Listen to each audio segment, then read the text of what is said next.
اس کا نام ہے سمامہ بن آسال، یمامہ کا سردار۔ جب مسجد نبوی کے ستونوں کے ساتھ اس کو باندھ دیا گیا،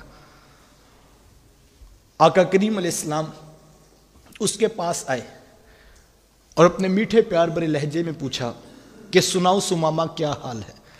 اللہ اکبر، یار اس کا کیسا حال ہوگا جس سے حضور اس کا حال پوچھ لے۔ اللہ اکبر، کوئی پوچھ لے نا کہ جناب آپ کا، کوئی استاد پوچھ لے، کوئی شیخ پوچھ لے تو بندہ کہتا ہے جی بس آپ کا پوچھنا ہی کافی ہے۔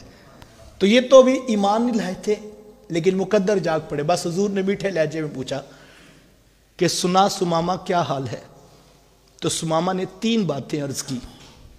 کہنے لگا میں یمامہ کا سردار ہوں، اگر میرے بدلے میں آپ کوئی فدیہ، کوئی رقم لینا چاہیں تو پورے علاقے کا سردار ہوں تو میں رقم دینے کے لیے تیار ہوں۔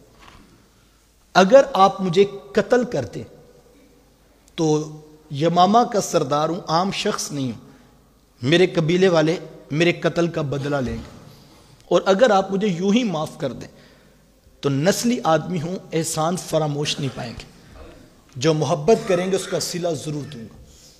3 باتیں سنی اور میرے حضور مسکرا کے چل دیے۔ دوسرے دن پھر حضور آئے اور حضور فرمایا کہ سناؤ سمامہ کیا حال ہے؟ سمامہ پھر اسی لہجے میں 3 باتیں کر رہے ہیں۔ امیر آدمی ہوں، فدیہ لینا چاہیں تو قیمت ادا کروں گا، قتل کریں گے تو رائے گا نہیں جائے گا، میرے علاقے والے بدلہ لیں گے، معاف کر دو تو احسان فراموش نہیں پاؤ۔ میرے حضور پھر مسکرائے اور چل دیے۔ اللہ اکبر، کبھی تبلیغ ایسے بھی ہوتی ہے یار، اہم شخص ہے، پورے علاقے کا سردار ہے اور اب بندہ ہوا ہے، اب قید میں ہے، اس کو واضح نصیحت کی جائے، اس کو خطبہ دیا جائے، اس کو تبلیغ کی جائے۔ عکاظ کے میلے میں کھڑے ہو کے میرے تبلیغ کرنے والے رسول، ذوالمجار کی منڈی میں خطبہ دین دینے والے رسول، طائف کے بازاروں میں پتھر کھا کے رب کا پیغام سنانے والے رسول آج تبلیغ نہیں کر رہے۔ شخص گھر میں آیا بیٹھا ہے، رسیوں میں بندھا ہوا ہے، سننے کے لیے بےتاب ہے، بات کرنا چاہتا ہے، لیکن کبھی تبلیغ ایسے بھی ہوتی ہے کہ حضور پہاڑ کی چوٹی پہ کھڑے ہو کر رب کی توحید کا خطبہ دیتے ہیں اور کبھی نگاہ کریمانہ سے مسکرا کے دیکھ کے چلے جاتے ہیں۔ اللہ اکبر۔ تیسرا دن آیا اور حضور نے پھر یہی پوچھا سناؤ سمامہ کیا حال ہے؟ سمامہ نے وہی 3 باتیں کی تو میرے حضور نے پتہ کیا فرمایا؟ حضور میں سمامہ کی رسیاں کھول دو، سمامہ کو آزاد کر دو۔ اللہ اکبر۔ رسیاں کھول دی گئی، سمامہ بن آسال سے کہا گیا کہ آپ جا سکتے ہیں۔ تو سمامہ فرماتے ہیں کہ جب میں باہر جانے لگا تو اب دل کی کیفیت کچھ اور تھی، مجھے پتہ اب لگا آزاد اب نہیں ہوا، اب تو قید ہو گیا۔ فرمایا میں قدم باہر اٹھاتا ہوں لیکن میرے قدم مسجد نبوی کی طرف آتے ہیں۔ بڑی مشکل سے میں باہر گیا، ایک تازہ ندی بہہ رہی تھی، وہاں پہ میں نے غسل کیا اور پھر واپس پلٹ کے آ گیا۔ تو حضور نے فرمایا کہ سمامہ ہم نے تمہیں آزاد کر دیا، اب آپ جاتے کیوں نہیں؟ اللہ اکبر۔ عرض کی حضور اب جانے کا رہا ہی نہیں، تیری تک کیا دعویٰ میں مرید ہو گئے۔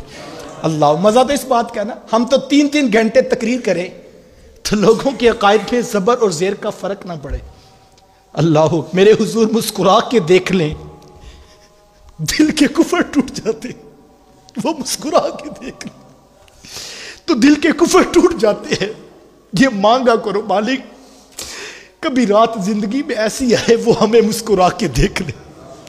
یہ گناہوں میں لتڑی ہوئی زندگیاں مالک ہم کوشش کر کر کے تھک گئے ہیں، لیکن گناہ ہے کہ ہم سے چھوٹتے نہیں ہیں۔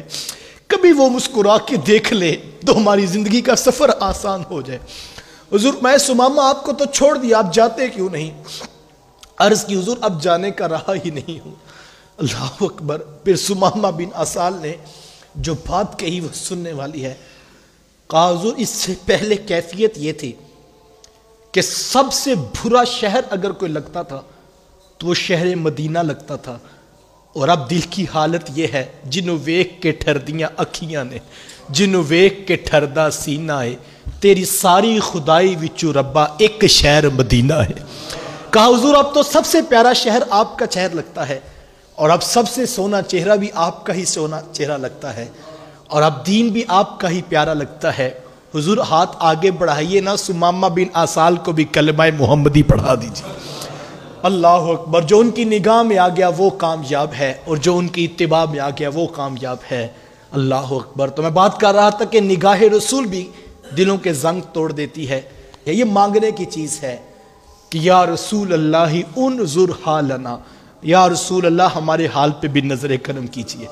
جس طرح سمامہ بن آسال کا آپ کے دیکھنے سے کفر ٹوٹ گیا، اللہ کرے ہمیں بھی ہدایت کی راہ نصیب